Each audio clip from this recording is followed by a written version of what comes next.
অষ্টম শ্রেণীর ছাত্রী অর্পা হাই স্কুলের গণ্ডি না পেরোলেও সক্রিয় ছিল বিভিন্ন সামাজিক যোগাযোগ মাধ্যমে। অবাধ বিচরণ ছিল এর অন্যতম মাধ্যম ফেসবুকেও।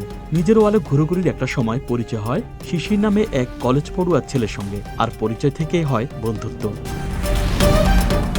এরপর শুরু হয় নিয়মিত যোগাযোগ, তবে তা শুধু মেসেঞ্জার চ্যাটিংয়ে সীমাবদ্ধ না থেকে গড়ায় অডিও ও ভিডিও কলে। এভাবে কথা বলতে বলতে দুজনের মধ্যে বাড়তে থাকে ঘনিষ্ঠতা।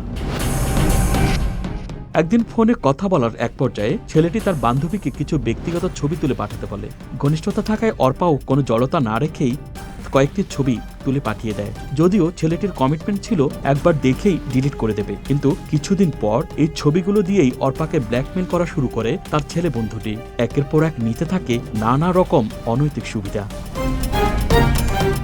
একবার দেখে ডিলিট করে দেব, এটি ভার্চুয়াল দুনিয়ায় বেশ প্রচলিত একটি উক্তি। ফাঁদ বললেও অত্যুক্তি হবে না, আর সেই ফাঁদে খুব সহজেই পা দিচ্ছে টিনেজাররা। তাই বর্তমানে সবচেয়ে জরুরি হয়ে উঠেছে সামাজিক ও পারিবারিক সচেতনতা। ইন্টারনেট ও সামাজিক যোগাযোগ মাধ্যম ব্যবহারের ক্ষেত্রে শুধু টিনেজাররা নয়, তাদের বাবা মা সহ পরিবারের সকলেরই সচেতন হওয়া অত্যন্ত জরুরি। নিজের স্কুল ও কলেজ পড়ুয়া সন্তানরা অনলাইনে কার সাথে কথা বলছে, কি কাজে সে ইন্টারনেট ব্যবহার করছে, এসব বিষয়ে অভিভাবকদের সক্রিয় হস্তক্ষেপ এখন সময়ের দাবি। এরপরে যদি আপনার সন্তান ব্ল্যাকমেলিং এর শিকার হন, এক্ষেত্রে ছেলেটির সঙ্গে আলোচনা করে ছবি সহ ডকুমেন্টগুলো ডিলিট করার ব্যবস্থা করুন। আলোচনার সমাধান না হলে অতি দ্রুত নিকটস্থ থানায় গিয়ে সাধারণ ডায়েরি করুন। এবার আসা যাক এ ধরনের ঘটনায় আইন কি বলছে। 1860 সালের দণ্ডবিধির 383 ধারা অনুযায়ী এ ধরনের ব্ল্যাকমেলকে চাঁদাবাজির আওতায় আনা যাবে, আর এর শাস্তি হবে 384 ধারা অনুযায়ী সর্বোচ্চ 3 বছরের কারাদণ্ড।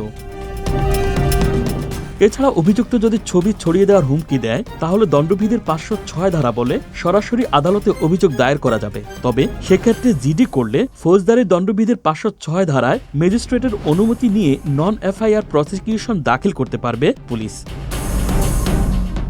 সাধারণ ডায়েরির তদন্তে পুলিশ যদি ঘটনার সত্যতা পান, তাহলে হুমকিদাতার বিরুদ্ধে বিচার প্রক্রিয়া শুরুর জন্য দণ্ডবিধির 506 ধারায় প্রতিবেদন দাখিল করবেন তদন্তকারী কর্মকর্তা। এরপর শুরু হবে বিচার প্রক্রিয়া। 506 ধারার অধীনে এ অপরাধমূলক হুমকির জন্য শাস্তি হিসেবে 2 বছরের কারাদণ্ড বা জরিমানা বা উভয় দণ্ডেই দণ্ডিত হতে পারেন অভিযুক্ত অপরাধী।